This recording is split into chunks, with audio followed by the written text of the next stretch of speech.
Yeah, normally these Q&As get a little repetitive, just sit in the same spot for 45 minutes. So I'll bounce around. I'll bounce around for this one. But question number one, and actually a heavy hitter right off the bat from Casper4716. What was the biggest mistake you made during your lifting journey? And I haven't had like a major blunder. Like I haven't had anything like extreme mistake wise, but I can look back pretty definitively and say I pulled this one once pretty good, pulled this one once pretty good. I'm talking like my pecs benching too heavy. I had a little like mid quad thing because I was doing single leg extensions, weight like with like 250 pounds, and I had like a hip flexor kind of pull. I got my hamstring really good one Christmas, which sucked. Like honestly, out of everything, that was probably the biggest one. Like it was. I've never had like a tendon off the bone kind of tear, but that one I'm doing laying hamstring curls, full stack, and I didn't even pull it on the first rep. It was on rep 15 of the set. 1, 2, and then down into the stretch position. And I was dieting at the time, so I'm like not as, full of carbs. And just boom. Like I swear I heard like a freaking pop. So there's no more hamstrings that day. Like we were on vacation, so I'm sitting at my grandparents' house. And if I sat for like 20 minutes, even just standing up and straightening my leg was like, oh, fuck. Like I was limping that whole beach trip. But yeah, I'd say going too heavy and hurting myself on every occasion that's happened has probably been my biggest mistakes. But everything else, I'd say it's not a mistake. It's just like learning, like doing a dirty bulk, getting the gist of it. I think potentially too much cardio in my last prep.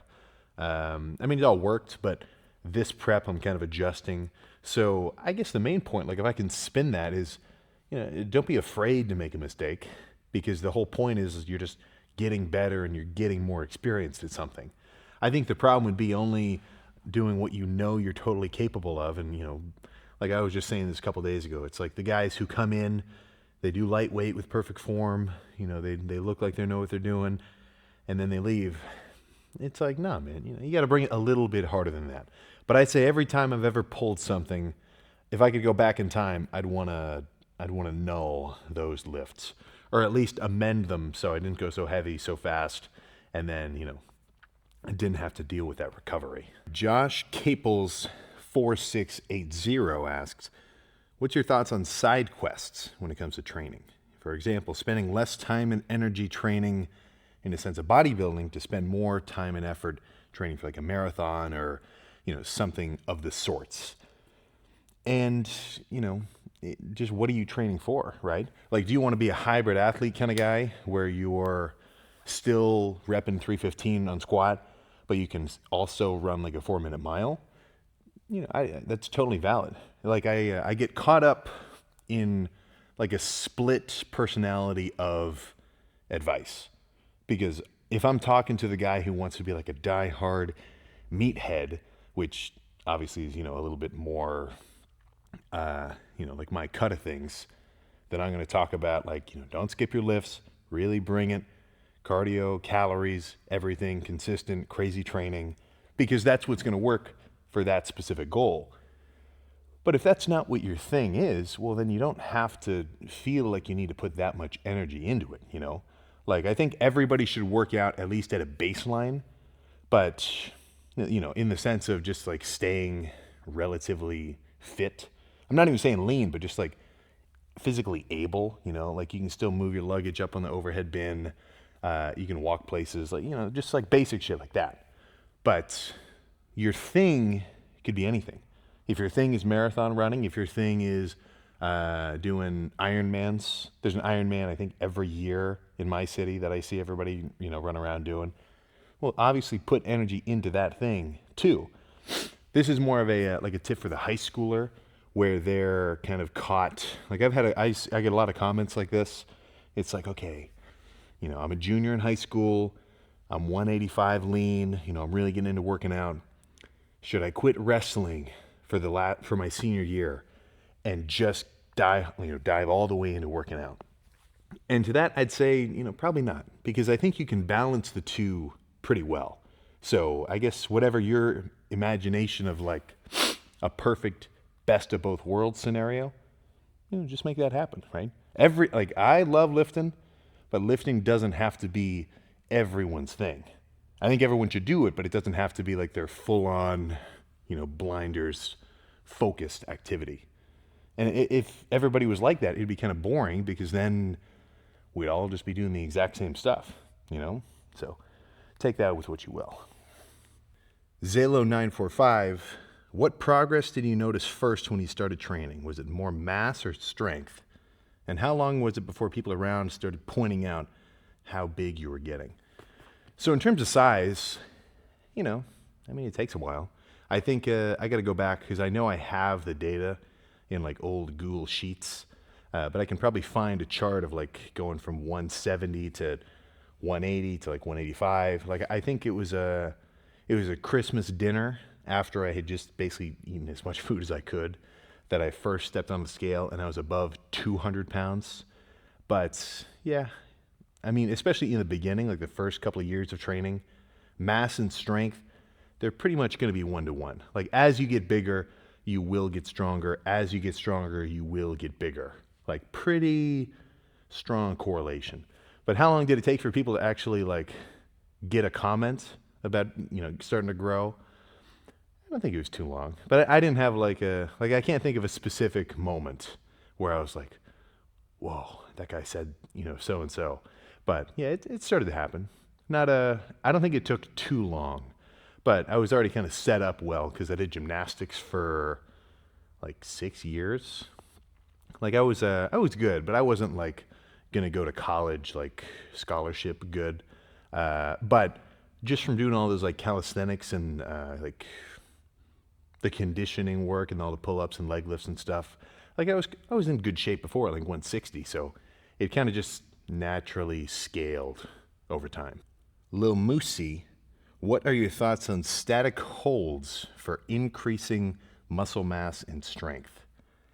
I think strength, you probably have something there, because it's I guess eccentric, concentric, and then the static hold. I think there's definitely something there. What kind of static hold are you talking about? Are you saying like, I've seen a couple videos of guys where they basically put like 6 plates on a chest press so that they can't lift it, and then they just sit and do static holds in the in the stretch position? Or are you talking about when guys will get on like a bench or a squat and they'll unrack it just to hold the weight to like feel how heavy it is for a period and then re-rack it? I think in terms of strength leveraging, you might have something there, but that's not excuse me. It's not my forte. So I guess in terms of muscle mass, I think you're probably better off with just 70% regular straight sets and then 30% extras. 30% like drop sets or supersets or like rest pause where you do like 5 reps, wait 10 seconds, another 5 reps, wait 10 seconds, things like that. The static hold is not in my current repertoire. I'm not saying it never will be, but currently I'm not the most experienced on the topic. Austin Burgess 2161, any preference on how you season your food generally? Probably sweeter. Like if I'm in off season, I feel like the food that I'm eating like is the essence of its flavor. Like if I'm eating a big bowl of maybe like scrambled eggs with like rice, all I'm gonna need to add is like soy sauce on top, or even just like plain salt, pepper, something like that. Or well, now that you're making me think about it, I'm thinking about all the different sauces that I would add. But at least currently, right now, when I'm dieting, I'm definitely leaning sweeter. So a 0 sugar barbecue sauce, honestly, like a 0 sugar teriyaki. Really, the barbecue sauce isn't even just one answer, because it's like you could get regular, spicy, smoky, every other random version of those. But that's going to be my my kind of condiment of choice. But beyond that, in terms of calorie effective additions to food, I mean, not a ton to work with. You got salt and pepper. I guess you could do like some garlic powder and stuff like that. You got mustard.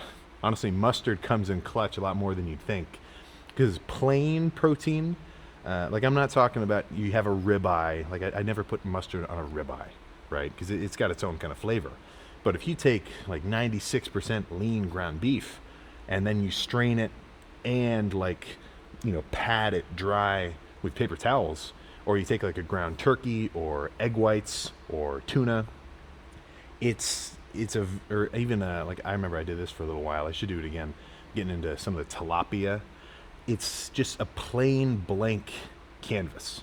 So, I mean, I'll be on the next grocery trip, I'm going to have to get like 3 things of mustard just because of, kind of how much I end up just putting on everything. So, I don't do that when I'm bulking because it's not like awesome. But in a dieting context, I mean, it works pretty well. But yeah, I definitely want to add something. I don't want to sit in front of just plain like unflavored oatmeal, egg whites, water. Like even the water, I'm going to add, be it like a sugar-free electrolyte or just like a whatever, kind of things like that. Because I think I definitely lean a little more on the sweet tooth side of things. Butternut squat. Any idea when your straps will be available for purchase? I'm a bit behind on the videos, so I'm sorry if you mentioned it already. So we're getting there. I really like I've got I don't want to say prototype because it's not like it takes that much R&D to make lifting straps. But I got these leather ones that I really liked. And honestly, they're just kind of like everybody's always walking around with basically always a nylon lifting strap. I'm not a huge fan. For one, they just they literally, I don't want to say they stink like they suck. Like they literally stink because they just suck up all your sweat the whole time you're working out. They get like discolored. So the leather just kind of ages a little bit better. But I don't want it to, it's got to be thick enough that it's tough, but thin enough that it's still like malleable and spins around well. So we're getting close. So we're on like the 3rd version. So it's not like it has to be totally perfect, but I want it to be like just solid straps. So I'll keep you updated. That's for sure. Sam from Justin Leary 2965. If you had to start over at day 1 with the knowledge you have now, what would your exact training split and diet look like for the first 12 months? So honestly, I think I did it pretty good. I could have been a little bit more intense and intentional with my workouts in the beginning, because what I did was I think there's maybe a month or 2 buffer where I was doing chest and back and I don't even remember what the split was exactly in the beginning, but there's a 2-month buffer where I'm just lifting, I'm getting the feel for it. I didn't do any hamstrings for a couple of months. Total blunder, should have known. But eventually, once I got into a groove, training-wise, I got into the idea that I should hit everything twice a week, which is good. I'd say that's solid A1 approach. But my volume was a little bit too high. So what I was doing was 2 days a week, or hitting everything twice a week. I had a weird split where it was oh, no. When I started, I was doing legs and shoulders.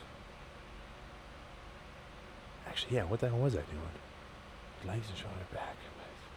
I don't remember. It was a weird combination. I had days where I had quads and triceps. But the basic gist was everything twice a week, and I was doing 25 sets per muscle group per lift. So my arm day was 25 sets of curls, 25 sets of pushdowns. Twice a week. Totally overkill. If I'm trying to stimulate growth, you don't need to do that many sets. And if anything, I think if you're doing that many, you're probably not bringing it as much as you should because you're doing so many, right? You've only got so much energy per se in a workout. So if you spread it out over 25 sets, every set's only going to be here. But if you condense it into 8, well, then your energy's way up here. And if that kind of makes sense. So I think if I could go back in time to change my training, then I'd say same thing, everything twice a week. I didn't really get into any rest days in the beginning. Would I have made more gains if I took every Sunday off? I don't really think so. I don't think it would hurt, but I don't think it's like a game changing drastic move. So I'd probably just do a similar split to what I do now. No, because when I was a beginner, my shoulders weren't overdeveloped, so I still would have had to be hitting them. Oh, I guess I'd have to do. Yeah, I guess I might do like I'd do like a push pull legs, shoulders or something. I don't know. I'd figure out a split for everything twice a week, maybe Arnold split. I think that would kind of work out well. And make sure that instead of doing 25 sets of fluff, because my logic was, okay, 5 movements, 5 sets each movement. I'd go back and say, okay, you got 8-ish sets for this workout. Make them count. Pick 3 movements, do 3, then do 2, or do 2, then 3, or whatever, just around there. And do different kinds of sets. So if I was going to do a chest day as a beginner, like if I could go back in time and give myself a really good chest day with what I know now, I'd probably say, okay, warm up, rotator cuffs, triceps, front delts, your back, get this whole setup ready, warm up on the cables. And then I might pick any kind of heavy press, Smith machine, barbell, dumbbell, hammer strength press, any press you want. Warm up, get to the point where you're doing like a feeler rep and you're like, oh, I can only get 10. I'm only getting 10 with this amount of weight. Get somebody to spot you so that you really hit failure and you don't just lie to yourself, and take a heavy set to failure. 11 reps, 10 reps. I wouldn't even worry about getting extra partials, especially like year 1 or like first few months. It wouldn't hurt. Maybe throw a couple partials in there at the end too, have the guy assist you, and do 3 heavy sets just like that. Maybe drop the weight a little bit so you can still do 10 reps. But I'd say start with 3 heavy presses to failure, around 10 to 12 or so. Then maybe move on to a fly. Grab a pec deck. Maybe 3 sets of same, maybe a little bit higher reps, maybe 15 reps, but same thing, like to failure with partials, like really bring it. And then maybe a set or 2 of a lighter squeezing press, like maybe a cable press, and really bring it and squeeze. So I'd say, a good chest day, like objectively, if someone told me they did this of any age or development or whatever, I'd say that's probably solid. 3 heavy presses to failure, 10 reps, 12 reps. 3 flies to just about failure, if not failure, maybe 15 reps. And then 2 or even 1 light squeezing press to failure with some partials, maybe like same thing, 15 reps, something around there, and then like some partials at the end. That'd be solid, But sometimes the tip isn't even like the numbers, but more so the execution of the sets. Because my perception of what failure really is now is a lot higher than it was as a beginner. A lot of my early sets, like I would do them and I'd go hard, but if I went about it with the same approach I have now, I think I could have gotten more out of less and continue to progress at kind of a faster rate.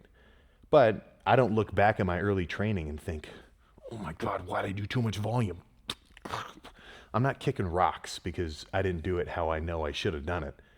Because the only reason I know now to not have done it that way was because I did it that way and it got me to where I am, So if I could, I'm going to say all that like legit, like I mean it, but also get a pump, go hard, enjoy it, don't sweat it too much, and just kind of progress throughout the process, right? Because you want to be a better lifter at the end of every year than you were at the beginning.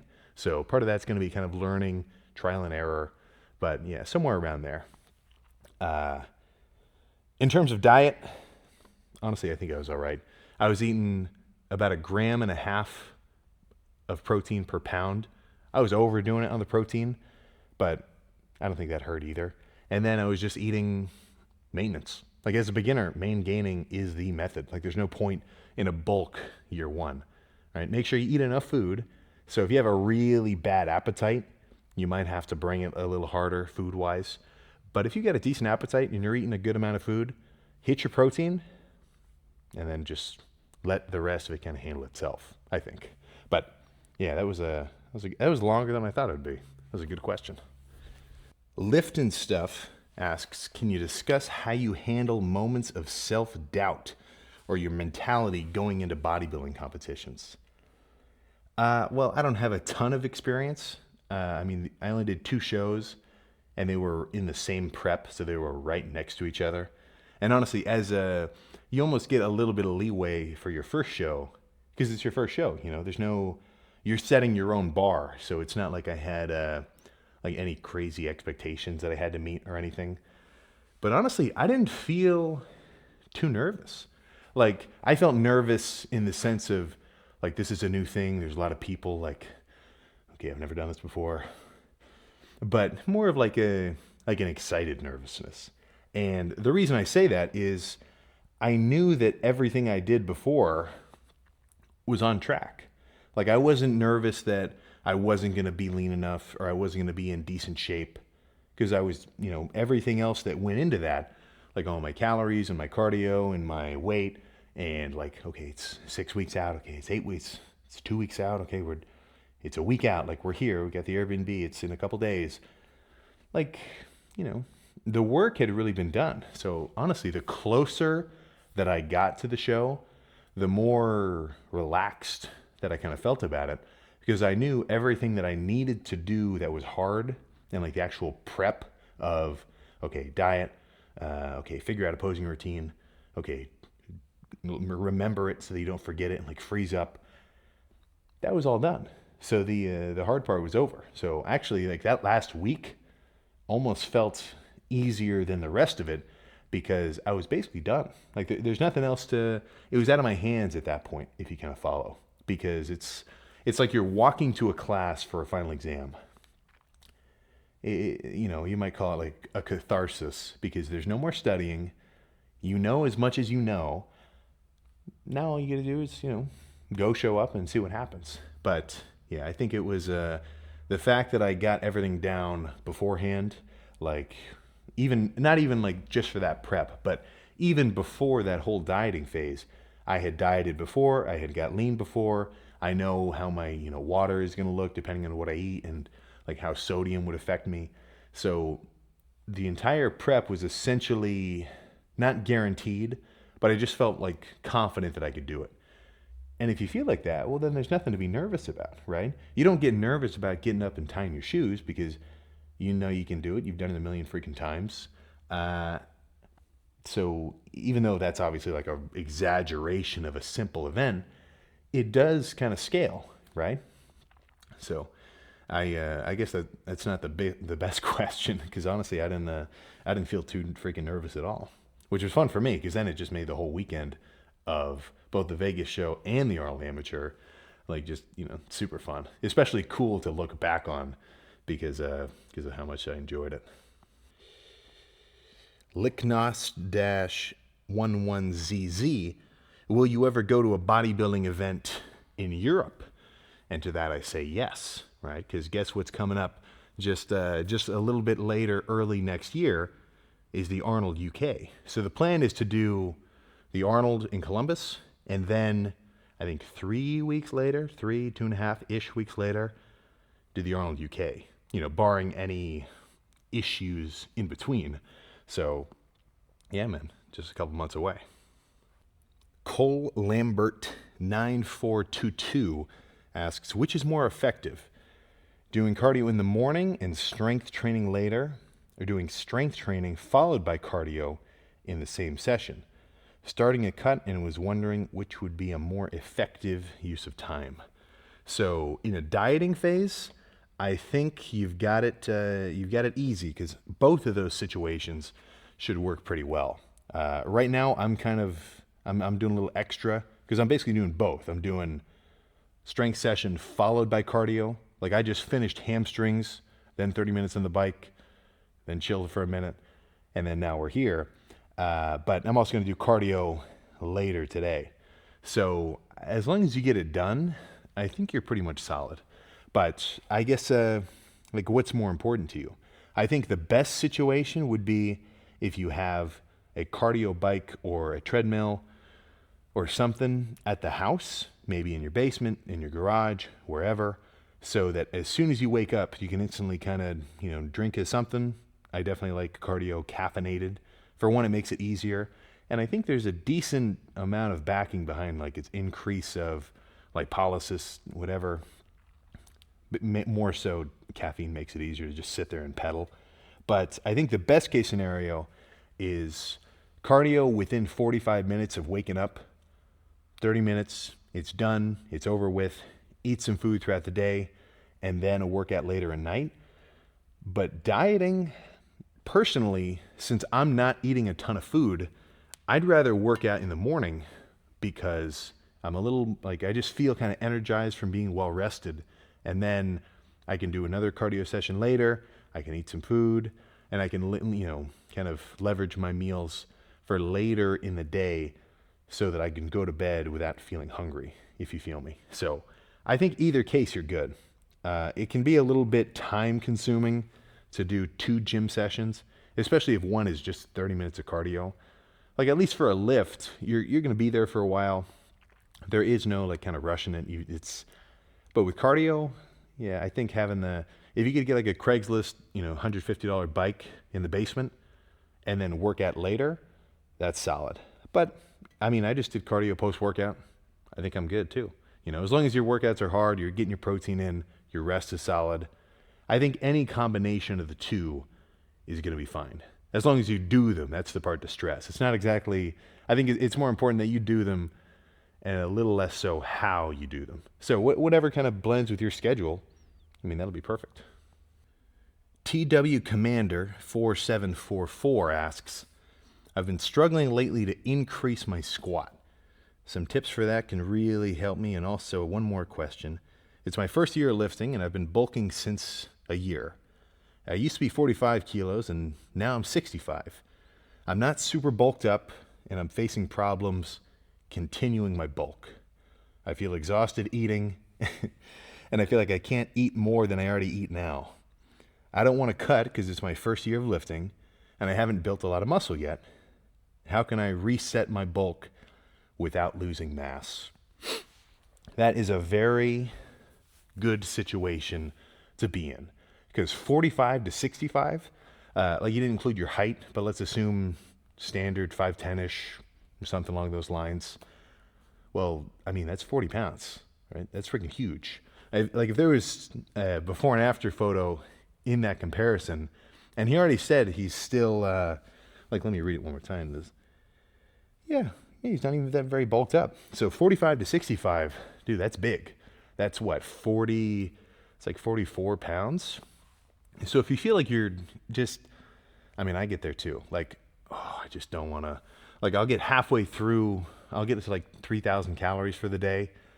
Just sick of it. You do get a little bit desensitized to just eating a ton of food. And, that's why I always go back and forth. So to you, I would say, don't cut, but obviously you already know that because you said that, which is basically, it depends on what your thing is, right? If you're a beginner and you're body fat loss journey to start, you got to drop 100 pounds. That's a little different, but it sounds like you just got to do a chill phase, So if you've really been pounding food for the last year or so, and you've gained 42 pounds or 44 pounds, maybe just chill, hit your protein. So if you're at 65 now, get 140 grams of protein in per day, still lift, but just don't focus on your diet. Sometimes you got to let something go and then it'll come back to you. So, that's the best thing about why I've done all these bulks and then mini cuts is when I pull back and I don't eat so much food for a month. Even after a month, I start to feel it. But by 2 months, 3 months, now my appetite's back. I haven't shrunk. You're not going to lose muscle from 2 months of just eating as much food as you're hungry for. So I'd say just take your foot off the gas, let the engine cool down a touch, and then you'll start to notice you're a little hungrier. And especially as a beginner, I was just saying this in the lift video that I posted earlier, but I think there's a certain value in stimulating your growth in the gym, more so than like you just would basically put together. Because the way I look at it is it all starts right here. So these weights, the cardio, the energy and like the damage that you're incurring, that's the initial stimulus, which I think branches off into everything else. So if I come into the gym and kill it, and I include some cardio, either with the session or in the morning or whatever, well, I'm giving myself a very big energy deficit where it's like my body's cued to say, dude, we need some freaking energy to repair all this and get this system back in, perfectly functioning working order. So how I look at it is the harder you lift, the hungrier you'll be, the more tired you'll be, so you'll want to go to bed earlier and get better rest. The more thirsty you're going to be. I mean, every workout I'm freaking doing, I've either got like bottles or going to like a water fountain or something else. So I'd say just chill out. Don't worry about slamming calories. Hit your protein. Keep training. Give it a month. Give it maybe 6 weeks. Don't even try to like slam a ton of food. Just eat as much as your body's telling you to eat. And then kind of see what happens. But it sounds like you're in a freaking awesome starting point. So keep me, I've got the screenshot of the account, so keep me updated. I'll scan for some responses. Thanks, Yep asks, does having a big social media following keep you motivated, or is it more of a distraction? I think it definitely can be a distraction for some people, but honestly, the best, or at least one of the best moves that I think I've made this whole time is keeping it simple. Like there's a classic social media pipeline of, okay, I've got this many followers. Okay, I've got this much stuff going on. All right, what do I do? Okay, I'm going to LA. I'm going to Zoo Culture. And it's like, it kind of changes whatever motivation the guy had to make whatever stuff he was doing at the time. Because I think this is what really sucks. Guys could start posting something, be it working out or whatever, and the point of what they're posting is, I want to post stuff that's cool. I want to post stuff that I like and that I'm passionate about. And that's the fulfillment. And it just kind of scales, and it's like internally motivated. But as soon as, people like start blowing up, it's the point changes, because then it's no longer, okay, I'm going to keep doing my stuff my way. Ooh, well, no, I gotta make a bunch of clickbaity, and I gotta collab with every single person there is, and I gotta go to Miami, and that is where it crosses over from, I think, asset to liability, when you kind of turn it into a distraction. So yeah, no, I definitely think for me it's been a big motivator. All right, this is a good one. Matthew 2, 861 asks, what would you recommend for a college student who lives on campus and eats mostly dining hall food? Most of the food in the dining hall is high in fat and often low quality. So that's a very playable move, I feel. I had it really good one year. It was either, this must have been, it was either sophomore, maybe freshman year. But it was, COVID had just it was in like end second wave. So all the dining halls were like, well, shit, we can't give all these guys bowls and plates and silverware, because that's a no contact kind of deal. So let's just make all the food trayable. So we had a bunch of, instead of plates, it was just these takeout trays. So I would go eat as much food as I could. Now this is in like a bulking phase. And then I would bring like a full-on beach picnic bag and put like 5 containers of food into it, all off of one meal swipe. I remember looking at like the numbers of how expensive the swipe was, or like what my credit balance was of the account. Like that's something to look at too. But it was a deal, because I'd get like a full thing or like 2 boxes of like 7 pizza slices, a bunch of, they had some, it might have been tilapia, but they had some kind of like lemon whitefish that was awesome. full box of that, full box of chicken breasts. It wasn't that good, but it was still chicken breast, like it's solid. And then a bunch of, I don't remember what else I would get. I don't know. There was other stuff in there kind of mixed in too. But that year was really good because I could get as much food as I wanted to bring home and put in the little dorm mini fridge, and I would just eat as much food as I could there. So it depends on how much of a deal you can get in a way. So I think if you're trying to gain weight, well, then you're looking for the best calorie per dollar ratio. So protein, it might be tricky. After that year, they started cracking down. They'd only give you like 2 chicken breasts. Like it was total BS. Nobody was asking for 5. It was just me out of like 100 people, or like me and all the other guys who really worked out. Like you couldn't cut us an exception. But you go up and you get 2, and then you go back and eat it, and you go ask for another 2. So they put a little bit of a limit on it sometimes. Your results may vary, but I'd say lean towards plain carbs and not the fattiest foods in the world. Like I was just bulking, so I'm eating all sorts of whatever. But I definitely lean towards getting a bunch of rice, getting a bunch of like potato wedges, maybe throw some pizza in there. Just whatever you can kind of get access to, and bring home as much as you can.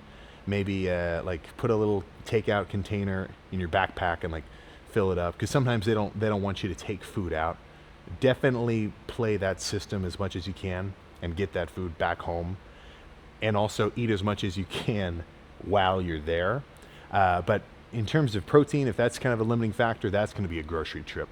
Like when I was in school, my routine was dining hall, and then Kroger was always just for protein powder and like electrolytes, and I'd get the rest of like my bulk food at the dining hall. That was kind of the way that I gamified it. But in terms of the quality, yeah, dining hall food definitely lends itself more towards eating a bunch of food, being very active, cardio, hard workouts. You're also walking or biking to class. So if you're burning a lot of energy, you can eat some junk and you can kind of, burn through it. But yeah, definitely just lean towards the cleaner side of things and get as much of it into your system as possible. But also try to do the math, because maybe look up like your calories per day that you're aiming for, and then calculate what it would cost getting that like from a grocery, things like that.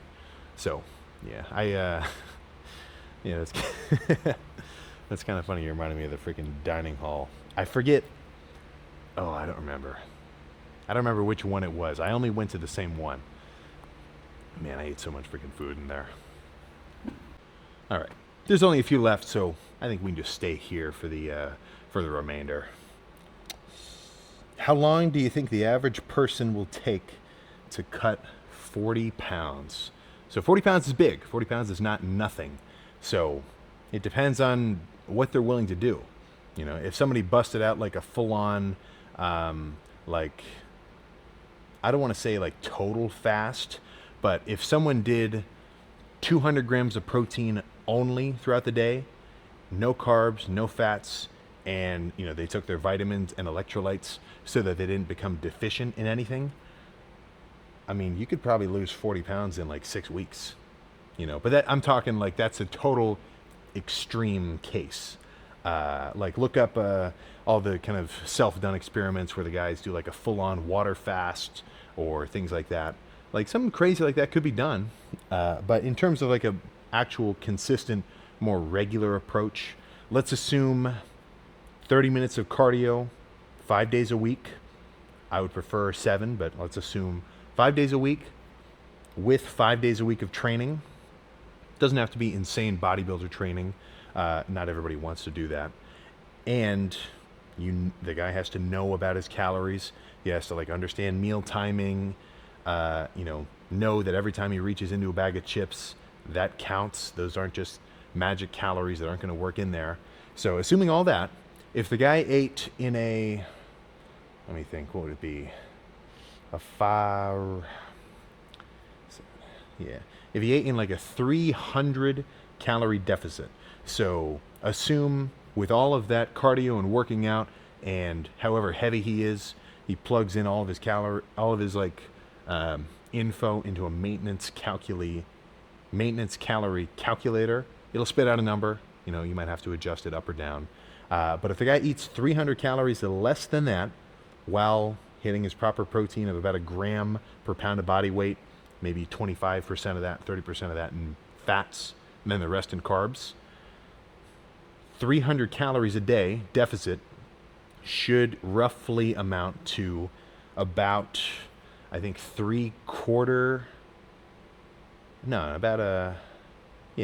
around 3/4 of body fat worth of energy. So a little less than a pound a week. So if the guy did a 400 calorie deficit per day, he should be losing around a pound of body fat per week. So that would take 40 weeks. You know, you'll have to adjust. You'll have to, gradually lower those calories because your maintenance will become lower as you diet. So for me, what's been going on is I started this dieting phase fully bulked at a 265, which is just an extra like 10 pounds of water. So that's kind of BS. So we can really say I started at 250, 256, 257. I was about 257 just standing, walking around flat, like no longer eating a ton of food. So actually let me take 1 second. I got to plug this thing in. Yeah, there we go. So I got to about 257 within about 2 weeks or so. So I've been dieting for about 100 days. So minus 2 weeks is going to be about 86. So that's 10, 70, about 12 weeks. 12, 13 weeks. Over those 12, 13 weeks, I've gone from 256, 257. Now this morning, which was a little bit flatter than normal because I didn't eat a ton yesterday, but I weighed 239.6. So 256 to basically 240 over the course of about 13 weeks. So I've been losing a little more than a pound a week, just about. So part of that is intramuscular water. That's not real body fat loss. But for argument's sake, if you're flat and then you continue to lose weight, most of that weight is going to come from body fat. But yeah, I mean, if you stick with it, a pound a week is very doable. It's not fast. You know, let's say somebody has to lose 100 pounds. If they're doing a pound a week, and that's like as quick as they can do it, it's going to take 2 years. You can do it, obviously, but you've got to also be able to stick to it. That's the real tricky part. And it's like, I'm not saying it's a good or a bad thing, whatever, but it's not an awesome situation to get stuck in that point. That's why I think it's like, I mean, it's up there, you know, there's no calorie talk. I never learned anything about calories from like high school or whatever. I was eating bags of Cheetos and like croutons. Like it'd be, I'm like, hey, can you get 3 bags of the garlic onion croutons for me? And like that would be a post school snack, just like random junk. You know, I definitely think calorie knowledge, dieting knowledge should across the board be elevated, right? Then we can have less people thinking like, you know, all this random just mumbo jumbo about stuff. Camera recommendations other than a phone for someone wanting to get into content creation or just film like some badass progress pics from Raging Moderate 6791.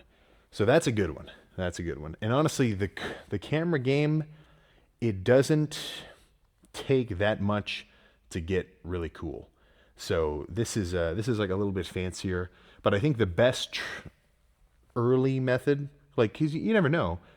So what I would probably recommend is look for a used camera because it's going to be like 20% cheaper than new, and you can still sell it used as long as you don't break it. Like it's got really solid resale value. So I'd probably look for, probably a ZVE1, a ZVE1 2, maybe it's a little better. If you could find one of those used for like 700, That would be a steal. New, I think they're like 11. But if you could find a ZVE1 2 used, scan around, maybe see if someone's doing like a combo for around 700-ish, that would be a sweet spot. And then in terms of lenses, I'd say try to find like a Viltrox 35 millimeter low aperture lens. So basically what that means is like this lens is f1.4.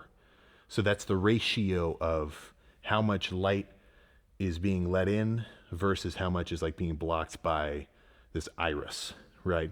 So right now it's open. If I shut it, it gets super dark and everything becomes in focus, you know? So a lens that goes really wide, like that's why my hand is in focus, but I'm like super blurry. So a lens that has like it just say f1.4, f1.2, f1.8, stuff like that, that means it'll have that kind of blur effect. And that's what basically makes this look cooler than just a regular phone. And some of those, I mean, you could find like a 35 millimeter f1.4 for like $200. Used, probably even less than that. So I'd say that would be the trick. That would be the freaking trick. Or find someone you know who's into, videography or photography and stuff and just ask to borrow theirs and see if you like it, because you never know. It might not even be worth it for you. But let's get one more after a quick unlifting related camera nerd out. I already talked about that one. If you, from Rich Primate, if you had to pick another venture to become successful in, instead of bodybuilding and YouTube, what would it be and why? What else would you be passionate in for a career? I've really got no idea. There was, my initial plan was to get some kind of engineering related job, like not rocket scientist, like not like drone developer. There were guys in my school who were like that. Like they were doing internships with the Navy. They were doing like jet engines.